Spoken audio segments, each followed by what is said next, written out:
një deputet me 1.000 euro pagë, 1.500 euro pagë, të ketë pasuri milion që është e patolerueshme. Që është ide e mirëseardhën, por është e vonuar. Është e drejt, mirë po me një element të cilin ata e kanë qunë absurd, që unë ta dëshmoj pafajsin. Dëshmo më mërë ti fajsin, pse unë me ta dëshmu ty pafajsin.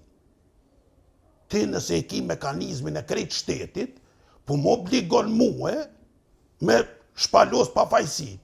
Kur ti ki mundësi më qit 100 pengesa gjatë rrugtimit tem për me shpalos pafajsin ndaj teje.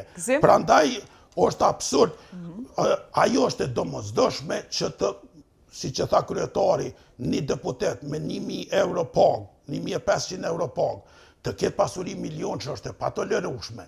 Mirë po shteti do të dëshmoj fajsin e ti, e jo ai të dëshmoj pa fajsin, se atër bëhet se cili person që Kosovë ka me konë një dëmtum. Ideja e themelimit të zyres për konfiskimin e pasurisë së paligjshme është ide e mirëseardhën, por është e vonuar. Kanë pas një mandat të plot prej vitit 2021 deri 2026, që 5 vite pse se kanë bërë deri me tani, pse është prolongu kur e kanë pas shumicën në parlament. Dhe më thënë, askush nuk e kupton vonesat e tyre pse kanë ndodhur, nuk duat të hinë në paragjykime.